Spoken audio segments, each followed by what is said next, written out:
statistic from them out of 2023 that 94.9%, so almost 95% of people over the age of 60 years old have at least one chronic disease condition.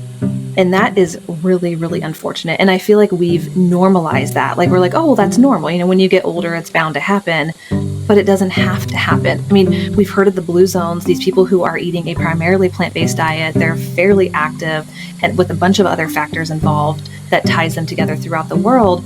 And they're living to be into their hundreds with very, very little rates of chronic disease. And so they are showcasing that as possible. There are even people now on social media, thank goodness, who are in their 60s, 70s, 80s, showcasing that you can still be lifting weights, you can still be climbing mountains.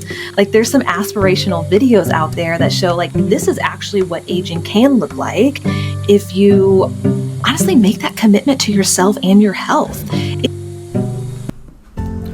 Welcome to another episode of the Plant Fueled Podcast, your trusted source for all things plant-based living and health. I'm Callum, your host and plant-based nutritionist, and today we're embarking on a fascinating journey with a remarkable guest, Ashley Kitchens. Ashley is not your typical plant-based dietitian. Her journey from growing up on an Angus cattle farm to embracing a plant-based lifestyle is both compelling and inspiring. In this episode, Ashley opens up about her upbringing and the challenges she faced that ultimately led her to explore the power of plant-based nutrition. Her personal journey towards embracing plants as a source of nourishment is a testament to the transformative potential of food and our lifestyle choices. But our conversation doesn't stop there. Ashley dives into hot topics swirling around the internet, tackling questions about cholesterol, what's the truth behind it, is it good, is it bad, and most importantly, how can we make simple swaps in our diets to lead a more fulfilling, vibrant life. Ashley's insights are grounded in science yet delivered with warmth and accessibility that make them applicable to anyone seeking to optimize their health throughout plant-based eating. Ashley's not just a dietitian, she's an incredible human being whose passion for helping others thrive shines through in everything she does. If you're not already following her, you're missing out. Ashley also hosts her own podcast, the Plant Centered to Thriving podcast, where she shares even more valuable insights and inspiration. Before we dive into this conversation, I want to extend my gratitude to you, our listeners, for your continued support and engagement. Your enthusiasm fuels my mission to spread the plant-powered message far and wide. If you enjoyed today's episode, please consider leaving a review or rating on your preferred platform. Your feedback helps us grow and continues to bring you more of the content that empowers and uplifts. So let's jump in. Ashley, how are you? Good. How are you, Callum? Yeah, I'm not too bad, thank you. I've been following you for quite a while now. I think it's around 2 years now.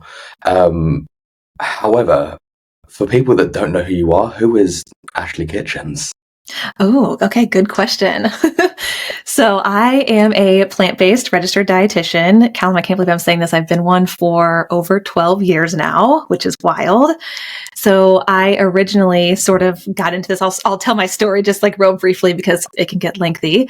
I grew up on an Angus cattle farm. So when I say I never expected to go plant-based, I really never imagined a life without meat because I grew up in the Midwest in the States on a lot of beef, as you can imagine, because I was on an Angus cattle farm. And like every good Midwesterner, I was drinking lots of cow's milk with breakfast, lunch, and dinner, and sometimes for a snack. And the thing is I also had a lot of GI issues growing up. My parents couldn't figure out what was going on. The doctors couldn't figure out what was going on. So what I was left with was honestly just taking medication to help me go to the bathroom like a normal child, quote, normal child. And it wasn't until I became a registered dietitian and started making that connection with, oh, maybe there's actually something related to what I'm eating and how I'm feeling. And if I make some changes, then I might start feeling better. So I came across a documentary called Forks Over Knives. I slowly started introducing more plants into my diet. Like, sorry, mom and dad, I'm getting rid of the meat. And I started feeling better. I started going to the bathroom more regularly. I mean, it was to the point where I would cry before even going into the bathroom, which might be too TMI, but I'm a dietitian. You're a nutritionist. We talk about this stuff a lot. It was incredibly painful. It was just a really horrible experience. And I was like, I don't want to go on like living like this because I'm going to have to be taking more and more medications to help me go to the bathroom regularly, all these things. So I ended up adding more plants to my diet. The more plants I added, the better I felt. And I was like, well, I am never going back to the way I was eating before because I just felt so good. I didn't want to go back that way. And then I learned more about the animal side of things, the environmental side of things, and it was a done deal for me. And it's been 12 years. Yeah, I do get what you mean, because obviously people don't like, when you start cutting out things out of your diet and then feel better, it's such a life-changing experience, because I didn't realize I was lactose intolerant. I just thought I was like, I was just having a lot of pain and just kind of feeling very bloated and nothing was great. And as soon as I kind of cut that, the cheese and the milk and things like that out, I was like, oh, this feels different. This Yes, feels it incredible. does. Yeah, yes. You're like, oh, really? People actually feel this good. Who knew? Yeah, it's exactly that. And I think there's a lot of people that just kind of live their lives like that and just assume that's the normal, where they don't realize that there could be other ways of feeling. Yeah. Yep. Absolutely. And I feel like a lot of people can relate to that as well. Yeah. So you growing up on a cattle farm, like, were you working there or just kind of growing up there? Because I assume your parents owned it. Yeah, my parents owned it. My dad in particular, that was sort of one of his dreams that he wanted to do. So he moved us out into the country, built this farm up basically. And so really from third grade up until into high school, I would wake up at 5 a.m. and help feed the cows. So I was sort of like a little farm hand to my dad. It was primarily him. And then he was in business with 3 other people. So we had farms kind of throughout the area. But on ours in particular, I loved being with the animals. I mean, that was just like waking up at 5 a.m. as a 10-year-old was like something I looked forward to, because I would be carrying buckets of grain down to the cows, especially during winter time, just to supplement their feed and, make sure their water wasn't frozen, that type of thing. So for me, it was a really cool experience. I was very involved in 4-H, which is where we would take our cows and show them at the county fair. So that was a lot of fun as well, just to be really involved with them. Looking back though, those cows were no different than the dogs that we had on our farm. I mean, they loved to be brushed. They loved to be pet. They loved to be scratched. They loved to even just be around you. So that was a lot of fun too, just connecting with them on a deeper level. And I feel like that's probably part of the reason, even though I didn't know it at the time, that I'm even plant-based now. It's weird because I think that there's quite a few people that I know or I've spoke to, or that I follow, that have grown up on farms, and in like people such as like Robert Cheek as well, grew up in a farming background, and there's a giant shift between people that used to live on farms and obviously now on a completely like plant-based diet, and there's such a giant shift from obviously raising cattle to kind of not eating cattle and eating just plants. Yes. Yeah. I think actually Colin Campbell is another really good example of that. He's the one who wrote the China study. If I remember correctly, he grew up on a dairy farm. And so, what he does now is completely different to what he did growing up too, which is really cool. So do you think that growing up on a cattle farm kind of sparked that interest as well, obviously with the GI issues and that, but kind of it makes you more aware of what has or what is going on, and kind of like propels you forward more into like the plant-based movement? I think it had a part to play, even though I didn't realize it at the time. Like I said, growing up, I didn't know until grad school that there was something that existed as like plant-based or vegan or even vegetarian. I mean, that was just not in my circle of growing up. And so I feel like where it's helped now is realizing, because I was so connected to these cows growing up and because I showed them, I mean, I would wash them, I would blow dry them. Like and they loved it, just like a golden retriever who gets, groomed. It's the same thing with a cow. And so I think it's helped me realize that, wow, like, these animals are very, very similar to dogs. And even though I went plant-based for health reasons, it's sort of deepened my understanding into why people are very passionate about animal rights, veganism, and all of those types of things. So that's been a driving factor as well. Because obviously you cured your issue or your GI issues with plants, and everybody sees miraculous, or a lot of people see miraculous benefits on a plant-based diet as well, whether that be issues or certain diseases being driven down. And the reason I really wanted to speak to you as well was because you have so many in-depth topics in such easy formats on your Instagram, and there's a few subjects that keep coming up where I like to speak about them as well, such as like, cholesterol and chronic illnesses.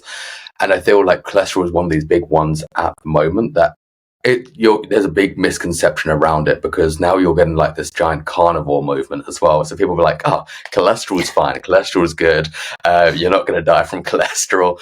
And when it does come to like the more in-depth cholesterol, like I'm out. It gets detailed. Yeah, very detailed. And in fact, kind of to what you were saying about the carnivore diet, I saw a meme recently that said it was going to be like one of the worst promotions, like one of the worst fad diets that we have in our lifetime, because it's full of saturated fat, it's full of cholesterol.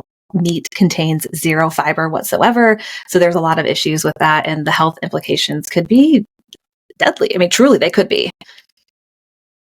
I actually think I saw that exact same meme literally 2 days ago. Someone else posted it, and I was like, I need to save this, because it's something I just kind of want to look back at, because it is one of these things where there's so much misinformation going around, because you can just go onto TikTok these days and you can just pick up anybody random and they're just telling you this, that, like you should eat this, you should do that, and people are very curious if they've got like the physique or the six pack, and they're like, oh, I want to look like that. If they're eating like this, that's how I should eat. So it's kind of like, oh, now we're going to eat like raw liver, raw testicles, all these wild things that people are eating. Right. And then you find out that people are, doing things that they shouldn't be doing that you don't see on social media. And I think that's such a great point, is that social media is just a highlight reel. You never know what is truly going on behind the scenes. You really don't. And social media has clouded diets in general and what we feel like we should and shouldn't do. It's confusing, and it makes sense why people are confused when they go on social media, because one person with a six pack is telling you one thing, and then you got a doctor telling you another thing, and then this dietitian saying another thing, and it's confusing, and it's clouding what we feel like, or what our intuition and our internal wisdom and what we feel like is best for us. Yeah, that's the thing. Like the people that are more the trustworthy sources, especially the people that are like doing the studies or like reading the studies, and or also trained to read the studies as well. These people are the people that you should be kind of looking towards. However, these days it is very much, James on TikTok. That's the guy I'm going to listen to today. Right. But then next week will be someone else. I'll be changing my mindset completely, and I'll be on a different diet next week. Yep. But I think when it comes to cholesterol, if we kind of like shift our focus towards that, obviously we're looking at, it's very closely related to our health as well. But for the people that don't know what is cholesterol, like from my understanding, it's like the cholesterol is like the waxy substance found in our blood, vital for like, building your cells and making minerals and hormones. But as we know, there's two different types of cholesterol as well. Yep. There's one good, there's one bad. Yeah. And I feel like cholesterol does get a bad rap, but if there was a way that we could remove all the cholesterol from our body, we would die. So we do need cholesterol, like you said. I mean, we need it for our cell membranes. We need it to create certain hormones. We need it for vitamin D. Like there's a lot of reasons we need cholesterol. And that is why our body makes it. Our body makes it because it is such a vital component of life, of living as a human being, as a mammal in general.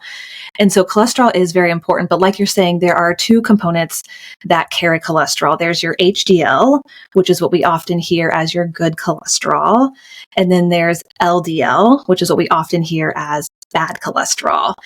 And the LDL in particular, because again, cholesterol is very important, but LDL, when too much LDL starts to build up, it can start creating walls of plaque in our blood vessels. And so that's where it becomes problematic. That buildup over time, which I was listening to a podcast recently, it can start as early as being in the womb. If the person carrying you're in their womb, if they're eating a diet that is high in cholesterol.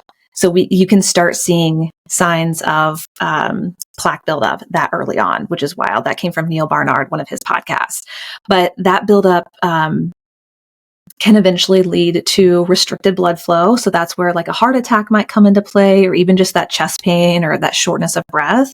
So that can be really problematic. And then there is the HDL, again, that good cholesterol that we talk about. And what HDL does is it helps return excess cholesterol in the body back to the liver.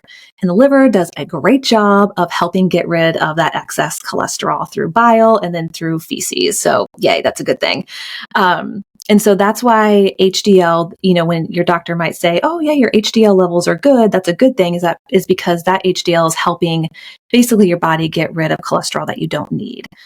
And then when the LDL is too high, that's when it gets a little scary, because that's when it can start building up in your blood vessels. And like I said, leading to things that we don't want, like heart attacks or just chest pain in general. So if we're looking to, let's say someone comes in, they have very high cholesterol, and they're looking to reduce it, but they don't know how, because also you can go to a doctor and be like, just eat less, or just eat, less cheese, less meat. But they don't really give you tangible solutions. They could just kind of very much just cut that out a bit, or just stop eating that much. But what is the tangible solution that we can advise people to kind of, help reduce? Yep. So I have a story for you, actually. So I went plant-based, like I said, about 12 years ago. A few years in, this is going to date me a little bit, but I was turning 30, and I found out that both my parents' cholesterols were in the 200s, and they were in their late 50s at the time. And of course, most of us want our parents to live a long, healthy life. And so I asked them, I was like, hey, we know your cholesterol numbers right now. My 30th birthday is coming up. Would you mind gifting me 3 months of going plant-based? Like, I don't want any other gifts, nothing. Like, that would be the biggest gift you could ever give me, is just try this quote diet for 3 months, and we'll test your cholesterol afterwards. We'll just see how it does. It'll be like a little experiment. And so to my surprise, because again, they're, Midwesterners, like we had since moved from the farm, but that was still a big part of their diet, was the standard American diet. So they did it for 3 months. They went primarily, I would say, whole food, plant-based. And they do live in a small, more rural town, so it was a little bit challenging, but they made it work.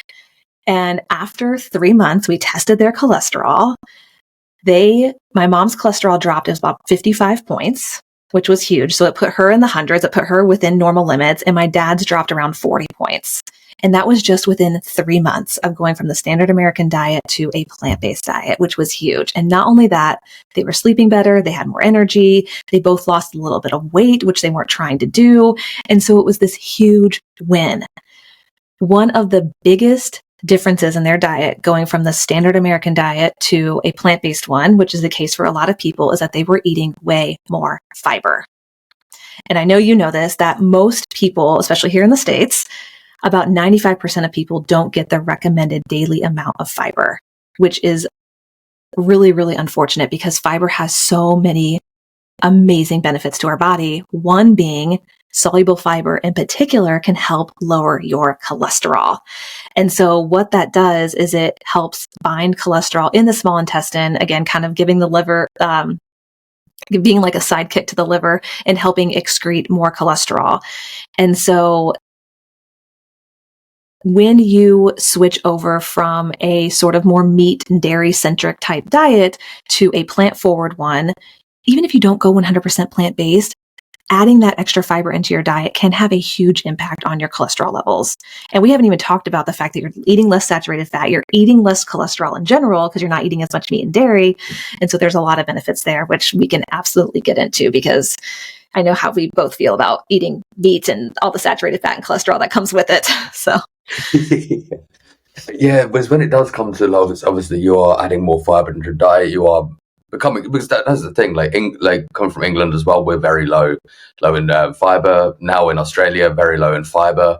It depends where you are actually in Australia. There's like some places around Sydney and Melbourne are like the healthiest people you will ever see. That's like constantly exciting, like vegetable stores everywhere, just people eating picnics full of vegetables, which is slightly healthier over here.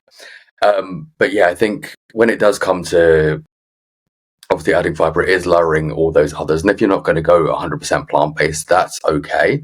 But at least you're making a difference to yourself and your body. Like if you're not going to go do it for like an ethical standpoint and you want to do it for health, then absolutely just kind of cut out as much as you can or physically can.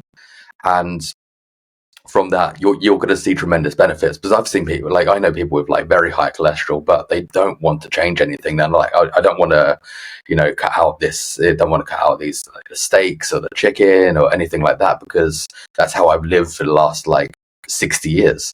Why would I change now? And to be fair, you could be, making your life that slight bit longer because you don't know what's coming around the corner. You don't know what's going to be there the next day with the high cholesterol. Yep, exactly. I've heard someone say, related to exactly what you're saying, is that when you're not taking care of your body, when you're not regularly exercising and being mindful of what it is that you're putting into your body, via diet, is that aging is almost like a slow gravitational pull, because you're not just aging, but when you're aging with chronic diseases or high cholesterol, which can, like you said, lead to who knows what, because oftentimes I shouldn't say oftentimes, you can't tell if you have high cholesterol unless you go to the doctor and get that number checked. And so sometimes it can creep up on you via a heart attack or chest pain, or you're walking up a flight of stairs and you're short of breath. And so that is something that has really stuck with me, is like when you're not taking care of your body, aging can be a slow gravitational pull that is not pleasant whatsoever, where you're almost okay if, no, I don't want to go down that rabbit. Never mind. We'll we won't. I don't want to be doom and gloom over here. So I think like, but you are creating these chronic diseases, and I think people's misconception is that it is normal to grow up with or get old with a chronic disease. For instance, when I went to go visit my family back in the UK, I was sitting next to my nan, who looks like she's on her deathbed half the time. But she also smoked for like 50 to 60 years, or however long it was, and is eating a diet of very rich red meat and stuff. And my dad turned around and was like, "Oh, you're going to be like that one day." I'm like, "I'm fucking not." Right? Heck no. I was like, the thing is, like, there's this misconception that just happens because of genes. Yep. However, there's giant lifestyle factors in amongst that as well, and what people have done with their lives and kind of how they treat themselves and how they treat their bodies. And it's just become a norm that people are just, these issues, you're just going to get them. Yep. There's actually a statistic out there, and I can't remember who it's like it's NCOA. I think it's the National Center of Aging or something like that. But there's a statistic from them out of 2023 that 94.9%, it's almost 95% of people over the age of 60 years old have at least one chronic disease condition.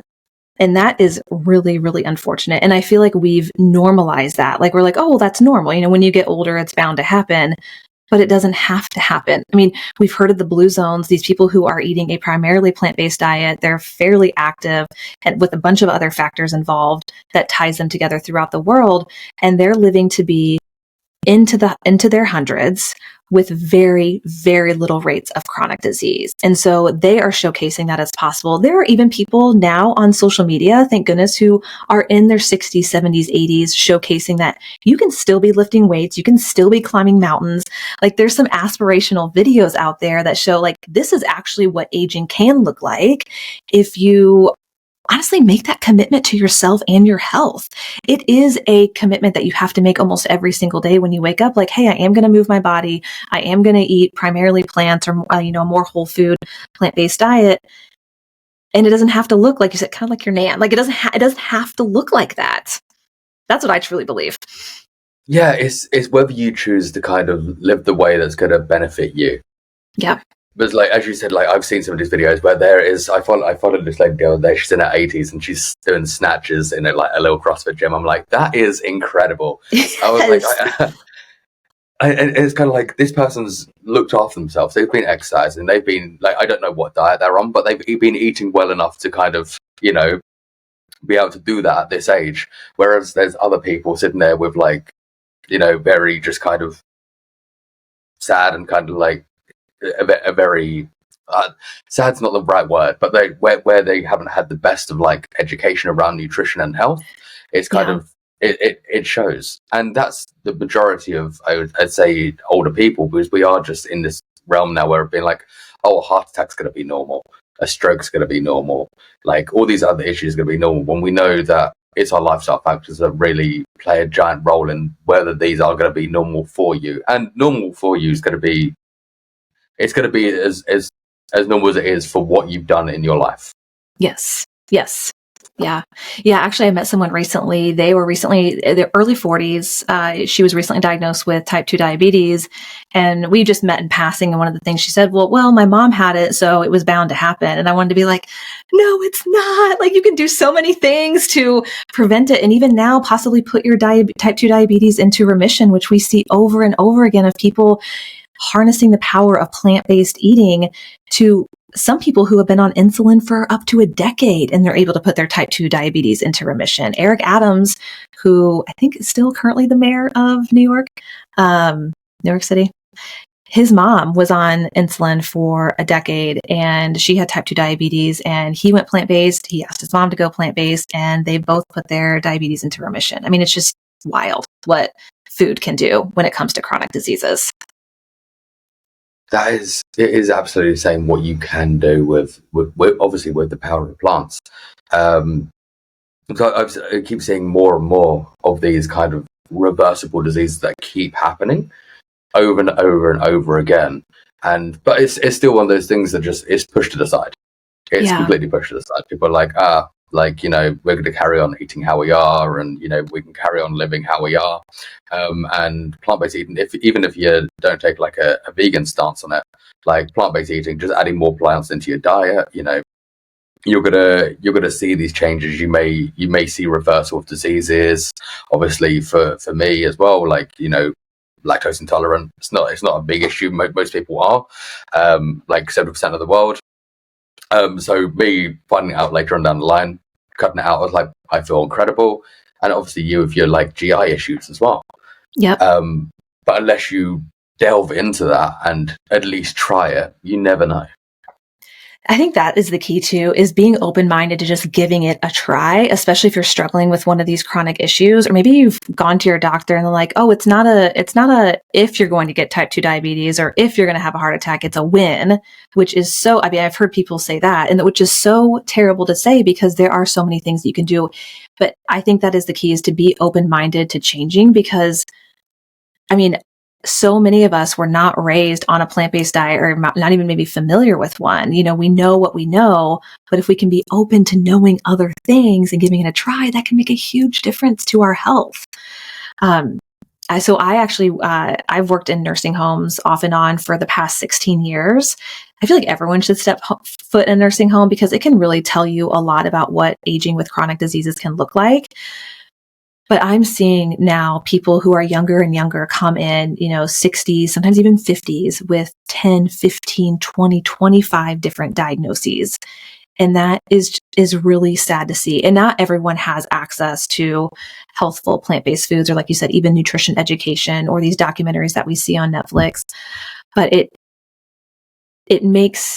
personally, it can make you realize how important it is to really take care of yourself, because aging can look very different, like some of the people we were talking about on social media, versus what we have normalized as a society.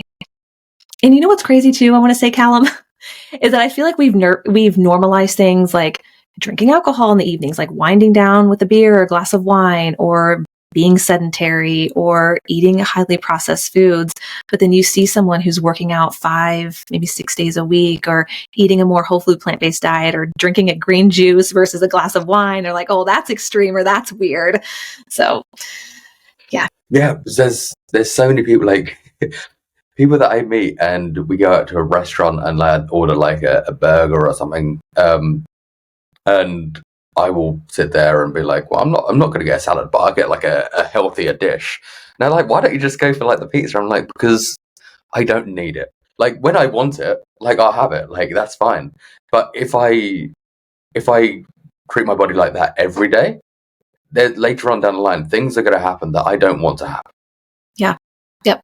And like I'm all for going out and eating like the burgers and the pizzas and that. But if I have the option to be a bit healthier there, like, why would I force myself to eat something that I don't need to eat? Not even that I don't need to eat, but I just don't fancy, because 9 times out of 10, I don't fancy the burger or pizza. I just fancy something a bit more nutritious. But I don't know if that's because I've now developed my body to kind of fancy that more than the other foods.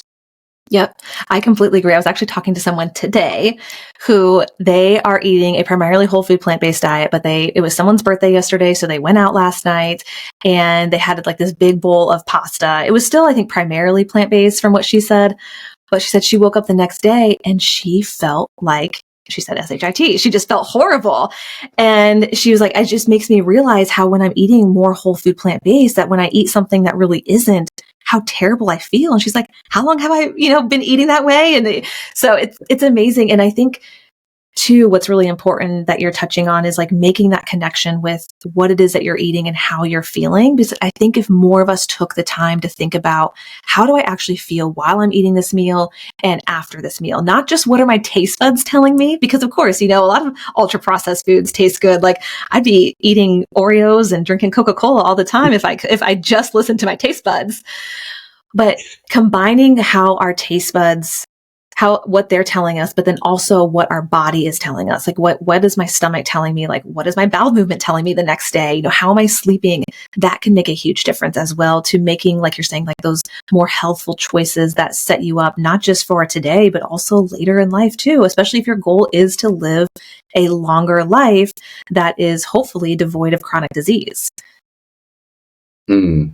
Yeah, absolutely. And I think it is just listening to your body and listening to how you feel, because there can be one day where you can eat, like let's say you're eating a relatively, let's say the SAD diet, the standard American diet, and then like for a few days you do eat healthier. Like when people do go on like a diet and start eating slightly healthier for the first like 3 days, they're like, I feel incredible, and then they kind of drop off at the majority of the time. However, in those 3 days, you felt incredible. So why don't you keep that up? Why don't you kind of listen to how your body was feeling at that point? Because it is, as you say, it is listening to your taste buds. People be like, oh, there's something around the corner. There is these, there's these very highly palatable foods. And you're kind of like, why not? It's there. And we've got that addiction to it as well. So we're always drawn back. Yep. Yeah, I think that like that easy access that you're talking about, the convenience factor is huge. And then kind of like what you're saying with like your buddies at a restaurant is like a lot of times eating healthful can be hard because of other people, because of being like, oh, you're drinking a green juice and not a beer tonight. Like that's so weird. Or you're having you're not getting the pizza and burger. You're getting like I don't know, some sort of grain bowl instead. Like, why would you do that? And I think that can be a really challenging part of this. And it's almost like you have to overcome people's opinions for you because you know yourself best. No one else knows how you're feeling or how this food is impacting you. They might not even know as much as you do about nutrition and the impact it has on longevity or warding off chronic diseases. And so I think that's really important too, is like almost standing up for yourself, like being like, no, this is how I want to eat and this is how I'm going to eat. I'm going to order the grain bowl and not get the pizza or the beer or the burger or whatever that is. Yeah, it's very, you do get seen as extreme sometimes. And I'm just like, it's not extreme when you're just looking after yourself. It's just, it should be made to be the norm, but it's not at the moment. Yeah. I am, however, going to wrap this up in a second because I am very conscious of your time still. Oh, yeah. We got like 10 minutes or so. Yeah, whatever. That's perfect. Yeah. I was about to say, if we're going to, I feel like we would need to bring tangible solutions to obviously the people as well. That it's kind of like, what are those easy swaps that we can make? Because obviously, I can go out and be like, swap beef with lentils. That's great. However, that's only one little solution of food. So what are these kind of like main swaps we can do to help people, thrive to the best of their ability? Yes, this is a great question. This is something that you can take away for you listening like right away, which is cool, is that there are so many incredible swaps for sort of like the standard American diet, for the diet that you grew up on. And the key is that you do not have to do anything overnight if you don't want to. There are people out there who successfully go plant-based overnight, but for the majority, slowly transitioning can be the most sustainable way to do it, especially if this is something that you're looking to do for the rest of your life.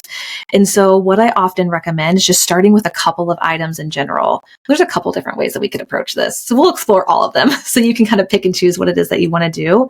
But one thing that can be really helpful, especially if you don't want to give up meat right away, is just gradually increasing the portion size of your sides. And then what that does is it can hopefully naturally crowd out that meat portion that is on your plate. So if we kind of think about dinner, for example, like let's say you're used to eating a pork chop and mashed potatoes and green beans or something. What you can do is increase maybe your mashed potatoes a little bit, increase your green beans a little bit, and then just kind of cut that pork chop in like 2/3 or 1/3 of what you would usually eat, or insert whatever meat, chicken breast or whatever it is. So that can be really beneficial just to kind of like take things slowly. Another thing you can do, you can think about like actual swaps. So for example, a lot of things that I teach with the clients that I used to work with was, hey, if you are used to drinking cow's milk with your cereal or having cow's milk with your oatmeal, whatever that may be, go out to the store and do a little experiment, like see what plant milks are out there and maybe grab a couple that catch your eye and try them out, like see which one you like the best. Just because you buy almond milk doesn't mean you have to stick with almond milk. You can try soy milk or pea milk or goodness, oat milk. There's so many different kinds these days. And so that's another thing that I recommend is just do a little experiment on yourself, see what you like best. That could be applied to yogurt. That could be applied to butter. My goodness, there are so many great plant-based butters out there these days. I'm trying to think of other dairy-related products, cream cheese. Like there's so many options for products like that, especially the ones that are more processed. When it comes to maybe your week as a whole, maybe you do one plant-based meal a week and see how that goes. It could be breakfast, it could be dinners, and there's something called Meatless Mondays out there. You could kind of jump on that bandwagon and see how that feels for you and kind of take it step by step. So if Mondays feel really good, maybe try Mondays and Wednesdays. So I guess, Callum, what I'm trying to say is there are a lot of different ways to kind of approach like transitioning over. And we live in a world now where there are so many alternatives to meat-based alternatives or animal-based alternatives. So sometimes it just takes spending a little extra time in the grocery store to see what's actually out there, to see what substitutions actually exist for some of those items that you eat most frequently. Yeah, and I think like trying, especially like if you're trying it for the first time, don't give up that first time because you may not know how to cook that thing properly. But That's this true. is people's issue with tofu. People will have tofu like the first time, haven't cooked it properly because they never have. Or haven't seasoned it properly, and they'll be like, "Oh, well, tofu is disgusting." However, tofu absolutely incredible, and it's probably one of the most versatile foods that I've ever come across. However, if you kind of like fry it on each side slowly with like no seasoning, it's not the great. It is quite bland. So don't give up straight away when it does come to those kind of like alternatives, like your tofu or your tempeh, because without any seasoning or cooking them right, they can be not that great. Yeah, it's like having an egg without any seasoning or a chicken breast without any seasoning. You want to flavor your tofu, and my goodness, the more you practice, the better you're going to get. Because I eat tofu every single day, almost every single day. It is one of my favorite plant-based foods out there. And it's incredibly versatile, like you're saying as well. And just like you wouldn't, if you have kids and you test them out with like carrots or something, just because they rejected it one time doesn't mean that you wouldn't keep introducing it. So that's the same thing with yourself. And like Callum's saying is like, just keep trying it because eventually you're going to like it. Yeah, that is the thing. Was like it took me a while to find out which kind of like version of tofu I did really enjoy. But that's also I'd just been given a block of it and been like cook with it. I'm like I don't know how to. I've never used it. Does it cook like chicken? I have no idea. Turns out it doesn't. No, it does not. I remember seeing tofu on a salad bar when I was in college and being like, what is that stuff? And I never went near it, but now I'm obsessed with it. So, things can turn. Yeah, and I think as well, realizing there's so many different types, because also I picked up silken before and had that come out. I was like, I don't know what I'm doing with this now. No. All right, into a smoothie bowl you go. Right. Actually, thank you so much for being here. Where can we find you? The best place to find me would be on Instagram at Plant Centered Nutrition. I answer as best as I can all of my DMs and comments on there. And I'm also pretty active on there as well. Perfect. Thank you so much for being here. I'm so grateful for you. Yeah, thank you so much for having me. I appreciate it.